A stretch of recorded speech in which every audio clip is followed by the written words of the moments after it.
कहानी की शुरुआत होती है 1928 में। हिंदुस्तान के कराकोरम पहाड़ों में एक आदमी कैंपिंग कर रहा था। अचानक उसे कैंप के बाहर एक अजीब सी चमकती हुई चीज दिखाई दी। आदमी उसके पास गया और देखा कि ये एक बहुत बड़ा रोशनी का गोला है जो पतली बर्फ की परत से ढका हुआ है। आदमी कुछ देर तक उसे घूरता रहा, फिर उसने अपने हथियार से उसे मारने की कोशिश की। जैसे ही उसने हमला किया वो तुरंत गिरकर बेहोश हो गया। गोला और ज्यादा चमकने लगा। थोड़ी देर बाद जब उसे होश आया तो गोला गायब हो चुका था और उसके शरीर पर एक अजीब सा निशान। इस बात को लगभग 80 साल गुजर गए और अब साल 2008 चल रहा है। हेलन नाम की एक साइंटिस्ट प्रिंसटन यूनिवर्सिटी में पढ़ा रही है। शाम को वो अपने सौतेले बेटे जेकब के पास घर आ गई। जेकब अपने पिता की मौत के बाद उससे बहुत दूर हो गया है, लेकिन हेलन फिर भी उसका बहुत ख्याल रखती है। अचानक हेलन को एक अनजान कॉल आया। किसी ने कहा कि एक गाड़ी तुम्हारे लिए आ रही है। उसी वक्त पुलिस ने घर को घेर लिया और एक FBI एजेंट ने दरवाजा खटखटाया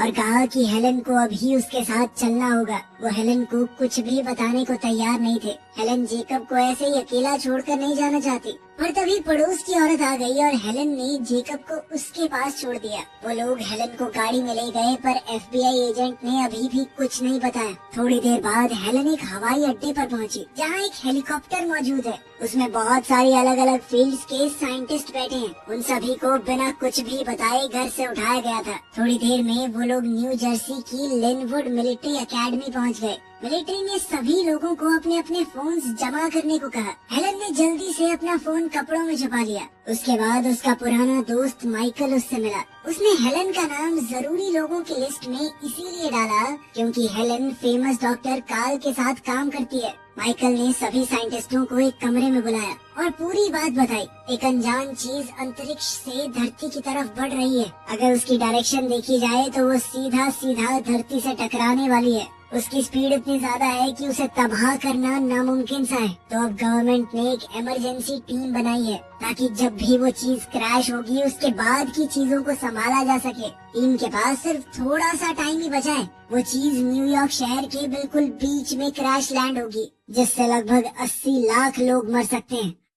मीटिंग के बाद हेलन ने बाथरूम में छुपकर जेकब को फोन किया और कहा कि बेसमेंट में छुप जाओ। हेलन ने ज्यादा कुछ नहीं बताया। एक फौजी ने हेलन को सुन लिया, पर उसने हेलन को अरेस्ट नहीं किया। उसने फोन मांगते हुए कहा कि मैं भी अपने घर पर बात करना चाहती हूँ। इसके बाद साइंटिस्टों को उस जगह ले जाया गया जहाँ पर वो चीज पृथ्वी से टकराने वाली है। काफी कोशिश के बाद भी ये समझ नहीं आ रहा था कि आखिर ये चीज है क्या। फिर अचानक से उनका मिसाइल सिस्टम भी डीएक्टिवेट हो गया। डर के मारे सब एक दूसरे का हाथ पकड़कर काउंट डाउन करने लगे, लेकिन कुछ नहीं हुआ। अभी उन्होंने खिड़की से देखा कि एक चमकती हुई बॉल धीरे धीरे धरती की तरफ आ रही है। वो सेंट्रल पार्क में लैंड हो गई और लोग डर के मारे भागने लगे। साइंटिस्टों ने सूट पहने और धीरे धीरे उस गोले की तरफ बढ़ने लगे।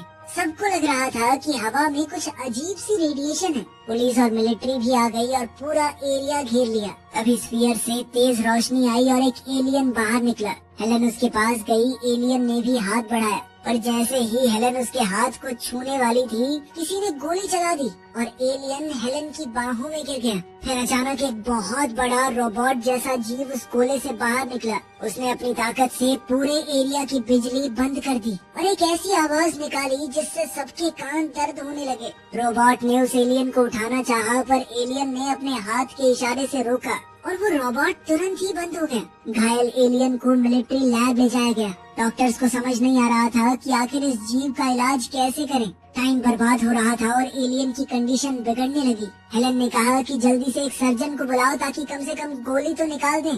सर्जन ने ऑपरेशन करके गोली निकाल दी। वो ये देखकर पूरी तरह चौंक गया कि उस एलियन का शरीर अंदर से इंसानों जैसा ही है। उसने देखा कि एलियन की ग्रे स्किन फट रही है, तो उसने पूरी परत ही निकाल दी। नीचे एक इंसान जैसा ही आदमी है। इसके बाद उन्होंने एलियन को एक कैप्सूल में रखा। हेलन ने हिसाब लगाया कि शायद वो सपना देख रहा है। तब वो एलियन अचानक से होश में आया और कैप्सूल देखकर घबरा गया, लेकिन हेलन ने प्यार से उसे समझाया और वो शांत हो गया। अब वो बिल्कुल उसी 1928 वाले आदमी जैसा लग रहा था। ये खबर बाहर आते ही दुनिया में हबड़ा दबड़ी शुरू हो गई। बड़ी बड़ी स्टॉक मार्केट क्रैश हो गई। न्यूयॉर्क में लोगों को जगह खाली करने के लिए तैयार किया गया। दुनिया भर के लोग डर के मारे शहरों से भाग रहे थे। इसी बीच सेक्रेटरी ऑफ डिफेंस रेजिना ने इमरजेंसी मीटिंग बुलाई। उन्हें पता चला कि एलियंस ने स्पाई सैटेलाइट को हैक कर लिया है और दुनिया भर में और भी चमकदार गोले लैंड होने लगे। रेजिना लैब में आई और साइंटिस्टों की रिपोर्ट सुनी। एलियन के मांस के सैंपल में 3 अलग डीएनए हैं। वो अंदर से बिल्कुल इंसान जैसा है। उसके ऊपर एक ग्रे कलर की परत है जो बचाव का काम करती है। इससे तो ऐसा ही लगता है कि एलियंस पहले धरती पर आए थे और इंसानों की डीएनए का सैंपल लेकर गए हैं। उसी सैंपल की वजह से ये एलियन इंसानों का रूप ले सकता है। रेजिना एलियन से मिलने गई तो वो एकदम परफेक्ट इंग्लिश में बात कर रहा था। एलियन ने थोड़ा पानी मांगा। उसका हाथ कांप रहा था। उसने कहा कि इस शरीर की आदत पड़ने में मुझे थोड़ा टाइम लगेगा।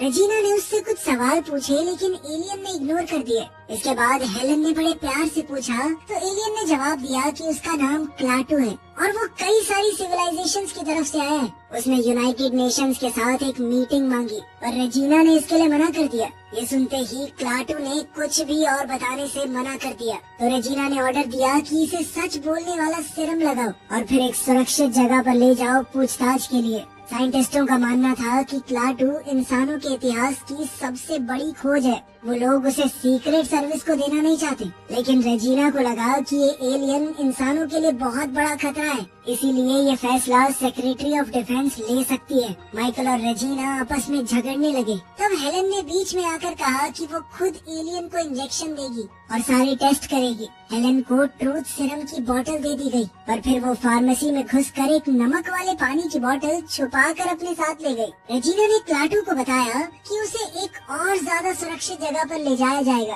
क्लाटू ने कहा मुझे छोड़ दो, मुझे यहाँ से जाना है, पर रेजिना ने मना कर दिया। उसने कहा कि तुमने गैर कानूनी तरीके से हमारे प्लेनेट में घुसने की कोशिश की है और तुम्हारे रोबोट ने हमारी फौज के ऊपर हमला किया। इस पर क्लाटू ने कहा कि जब मैं प्लेनेट पे आया ही नहीं तो मुझे रूल कैसे पता होंगे, और रही बात रोबोट की तो वो तभी एक्टिवेट होता है जब लड़ाई झगड़ा हो और मैंने उसे रोक दिया था। लेकिन रेजिना ने ये बात इग्नोर कर दी और हेलन से कहा कि जल्दी से इंजेक्शन दो। हेलन ने ट्रूथ सीरम की जगह क्लाटू को नमक वाला पानी इंजेक्ट किया और धीरे से कहा कि भाग जाओ। इंजेक्शन के बाद हेलन को तुरंत वहाँ से ले जाया गया और वहीं क्लाटू को वो लोग एक कुर्सी से बांधकर एक कमरे में ले गए। यहाँ पर झूठ पकड़ने की मशीन लगी हुई थी। एजेंट ने उससे कुछ सवाल पूछे और मॉनिटर पर रीडिंग्स देखता रहा। क्लाटू ने कुछ बेकार से जवाब दिए और फिर अपनी ताकत से मशीन को रीप्रोग्राम किया और उस एजेंट को ही बिजली का झटका दे दिया। इसके बाद क्लाटू ने एजेंट के दिमाग को कंट्रोल कर लिया और पूछा कि बेस से कैसे निकला जाए।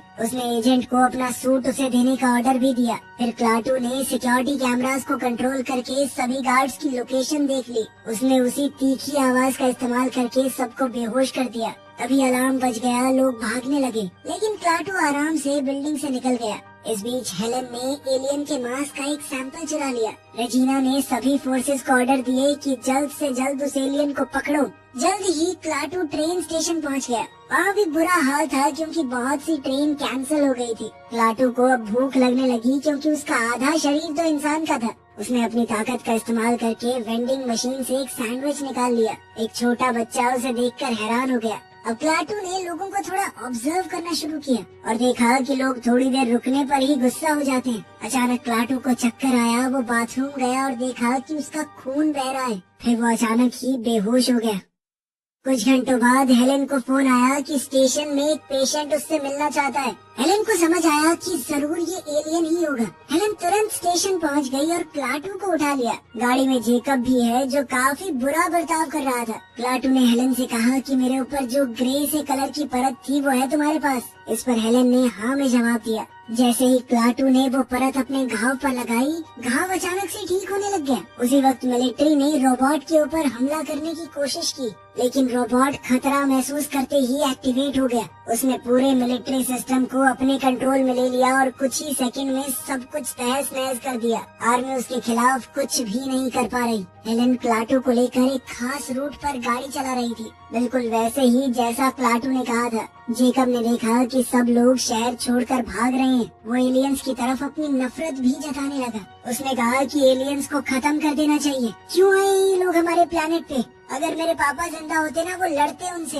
आखिरकार वो लोग एक खास जगह पर पहुंच गए। जेकब बाथरूम चला गया और क्लाटू ने हेलन से उसके परिवार के बारे में पूछा। हेलन ने बताया कि जेकब के पिता एक मिलिट्री इंजीनियर थे और उसकी माँ जेकब को जन्म देते ही मर गई। हेलन ने जेकब के पिता से शादी की, लेकिन कुछ समय बाद वो भी मर गए और अब जेकब हेलन के साथ ही रहता है। फिर वो एक फास्ट फूड रेस्टोरेंट में गए जहाँ क्लाटू की मीटिंग मिस्टर वू से हुई। मिस्टर वू भी एक एलियन है जो 70 साल पहले धरती पर आया था। वो अब तक इंसानों के बर्ताव को स्टडी कर रहा था। उसने सीधा सीधा कहा कि इंसान बहुत जिद्दी हैं, बदलना नहीं चाहते और आपस में बहुत लड़ते भी हैं, खुद को ही तबाह कर लेंगे कभी। क्लाटू ने उसकी बात में हामी भरी और कहा कि ऑपरेशन शुरू करने का टाइम आ गया है। लेकिन मिस्टर वू धरती छोड़कर जाना नहीं चाहता, क्योंकि उसने इंसानों की बुराई भी देखी है और अच्छाई भी, और अब उसका परिवार धरती पर ही है, इसीलिए वो मरते दम तक उनके साथ रहना चाहता है। तब मिलिट्री ने रोबोट के आसपास शक्तिशाली पैनल्स लगा दिए। उन्हें लग रहा था कि इससे रोबोट की पावर ब्लॉक हो जाएगी। इमरजेंसी नंबर पर लोगों के हजारों कॉल्स आ रहे थे कि उन्होंने क्लाटू को देखा। इतने में गवर्नमेंट ने नोटिस जारी कर दिया था कि जो भी इसे देखे, जिंदा या मुर्दा, जल्दी रिपोर्ट करो।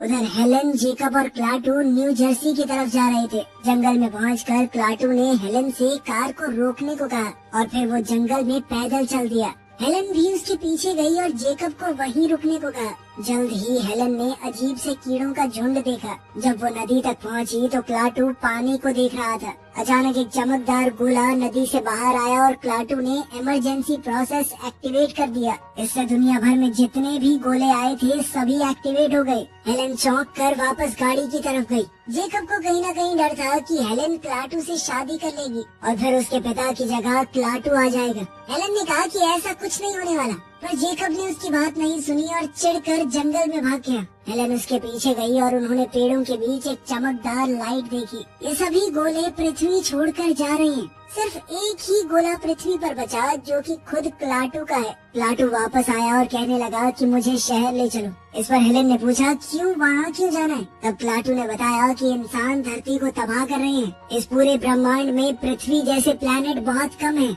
जहाँ लोग रह सकते हो, जीवन पनप सकता हो। क्लाटू को लगता है कि धरती एकदम सही हो जाएगी, बस इंसानों को हटाना है। ये सुनते ही हेलन डर गई। उसने उसे समझाया कि इंसान बदल सकते हैं, उन्हें एक और मौका मिलना चाहिए। लेकिन क्लाटू ने बताया कि वो लोग सालों से इंसानों को देख रहे हैं और कभी कोई बदलाव नहीं आया। इंसान सिर्फ अपने बारे में सोचते हैं और अब मैंने प्रोसेस को शुरू कर दिया है, अब इसे बदला नहीं जा सकता। तभी एक पुलिस वाला वहाँ से गुजरा और उसने क्लाटू को पहचान कर गाड़ी रोक दी। उसने बंदूक निकाली और कहा कि चुपचाप सरेंडर कर दो।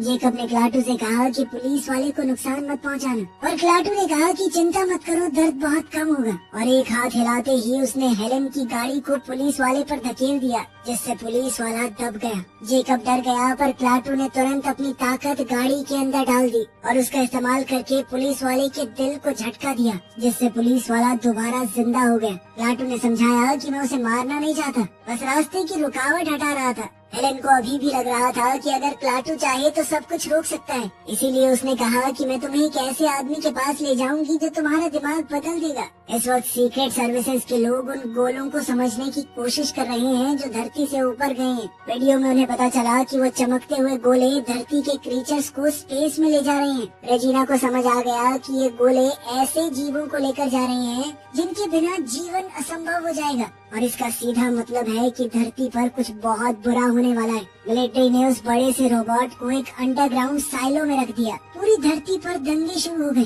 पैसों का कोई मोल नहीं रहा, लोग लूट मार करने लगे। उधर हेलन क्लाटू को काल के पास ले गई, जो कि एक नोबेल प्राइज विनिंग साइंटिस्ट है जिसके साथ हेलन काम करती है। क्लाटू ने बोर्ड पर एक फॉर्मूला लिखा देखा और उसे सही करने लगा। काल तुरंत ही उसके साथ उस प्रॉब्लम को सॉल्व करने लगा। काल को समझ आ गया था कि ये वही एलियन है जिसे ढूंढा जा रहा है। उधर जेकब दूसरे कमरे में टीवी देख रहा था। तभी उसने स्क्रीन पर वो नंबर देखा जहाँ एलियन के बारे में रिपोर्ट कर सकते हैं।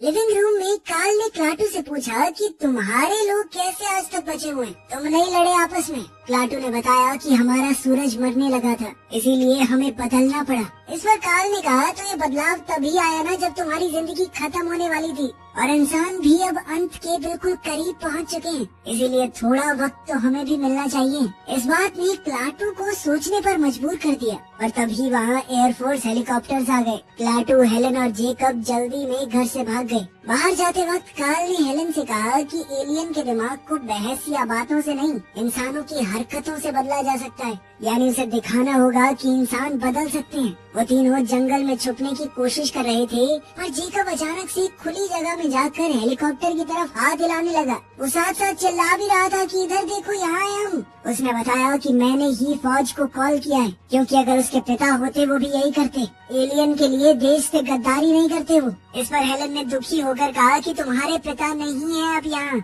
मैं हूँ, मेरे साथ रह लो। ये सुनकर जेकब रोने लग गया। अचानक एक हेलीकॉप्टर ने हेलन को पकड़ लिया और ऊपर उड़ाकर ले गया। बाकी हेलीकॉप्टर्स ने क्लाटू के ऊपर निशाना साधा और फायर करने की पूरी तैयारी कर ली, लेकिन क्लाटू ने पायलट्स को बिजली का झटका दिया और हेलीकॉप्टर आपस में टकरा गए। उधर जेकब डर के मारे जंगल में भाग गया, पर क्लाटू तुरंत उसके पीछे गया और उसे नदी में गिरने से बचाया। क्लाटू ने जेकब को मना लिया कि वो उसके साथ है। इस बीच हेलन को रेजिना के पास ले जाया गया। हेलन ने रिक्वेस्ट की कि मुझे छोड़ दिया जाए, क्योंकि क्लाटू उसकी बात सुनता है और सिर्फ वही उसे रोक सकती है, पर रेजिना ने मना कर दिया। मिलिट्री बेस में स्पेशल फोर्सेस रोबोट के ऊपर एक्सपेरिमेंट कर रही हैं। उन्होंने रोबोट के ऊपर डायमंड ड्रिल चलाई, लेकिन वो भी टूट गई। टेक्नीशियन एक और ड्रिल को लेने गया, लेकिन टूटे हुए ड्रिल के क्रैक में अजीब से कीड़े तेजी से बढ़ते जा रहे थे और वो लगातार ड्रिल को खाने लगे। तभी वो रोबोट पूरा टूटकर छोटे छोटे नैनो बॉट्स में बदल गया।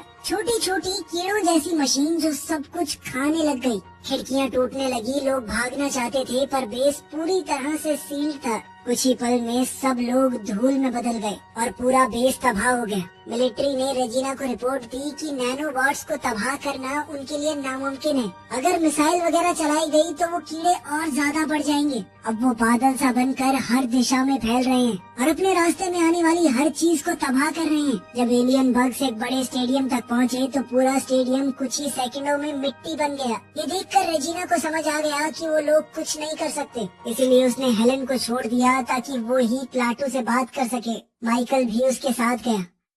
जंगल में क्लाटू जेकब को एक कैबिन में ले गया और उससे कहा कि तुम अपनी माँ को फोन कर लो। फोन पर उन्होंने एक सुरक्षित जगह पर मिलने का प्लान बनाया, जिसके बाद जेकब और क्लाटू वहाँ के लिए निकल पड़े। रास्ते में जेकब ने मान लिया कि अब वो क्लाटू को मरवाना नहीं चाहता। ये सुनकर क्लाटू ने पहली बार सोचा कि शायद इंसान उतने बुरे नहीं होते जितना वो सोचता है। कुछ देर बाद वो लोग कब्रिस्तान पहुँचे, जहाँ जेकब के पिता की कब्र है। जेकब ने रोकर क्लाटू से कहा कि क्या तुम मेरे पापा को भी जिंदा कर सकते हो, जैसे तुमने उस पुलिस वाले को किया था। लेकिन क्लाटू ने कहा कि मेरी ताकत की भी एक सीमा है। मैं एक ऐसे इंसान को जिंदा कर सकता हूँ जो अभी घायल हुआ हो या मरा हो, लेकिन सालों पहले अगर कोई मर गया उसे मैं कैसे जिंदा करूँ। ये सुनकर जेकब को बुरा लगा और उसने कहा कि यहाँ से चलते हैं। उसी वक्त हेलन आ गई और दौड़कर जेकब को गले लगा लिया। जेकब ने भी अपने पिता की मौत को अपना लिया और उन दोनों ने एक दूसरे से अपने बर्ताव के लिए माफी मांगी। दोनों ने फैसला किया कि अब वो एक सही परिवार की तरह रहेंगे।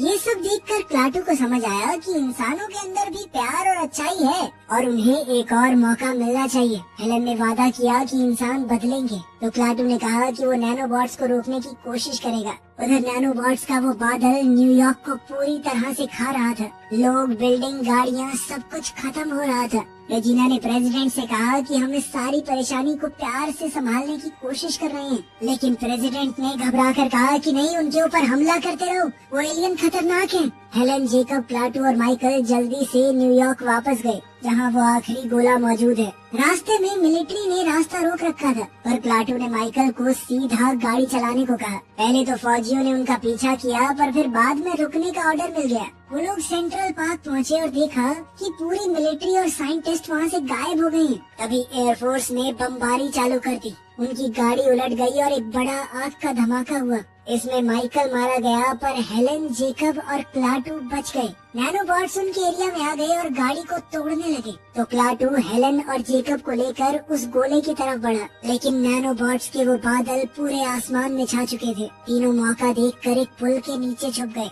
अचानक जेकब की नाक से खून बहने लगा और वो बेहोश हो गया। हेलेन की नाक भी बहने लगी। प्लाटू ने बताया कि वो कीड़े तुम्हारे अंदर भी घुस गए हैं और धीरे धीरे अंदर से खा रहे हैं तुम्हें। हेलेन ने उससे कहा कि प्लीज हमें बचा लो। प्लाटू ने उसके हाथ पकड़े और अपनी ताकत से उसके शरीर के सारे कीड़े निकाल कर अपने अंदर खींच लिए। तभी जेकब होश में आ गया। प्लाटू ने माना कि कार्ल सही था, इंसान भी बिल्कुल अपने अंत के पास आकर बदल सकता है। फिर प्लाटू ने उन दोनों को एक आखिरी बार देखा और फिर नैनोबॉट्स के उस बादल में घुसकर अपने गोले तक पहुंच गया। जैसे ही उसने गोले को छुआ तो उसका शरीर टूटकर बिखर गया और सारे नैनोबॉट्स भी खत्म हो गए। मरे हुए नैनोबॉट्स बर्फ की तरह पूरी दुनिया में गिरने लगे, लेकिन इसके साथ ही पूरी दुनिया में बिजली बंद हो गई। पूरी दुनिया अंधेरे में चली गई। हेलेन और जेकब बाहर आए और उस गोले को ऊपर जाते हुए देखा। वीडियो पसंद आई तो लाइक कर देना, चैनल को सब्सक्राइब कर लेना। मिलते हैं अगली वीडियो में।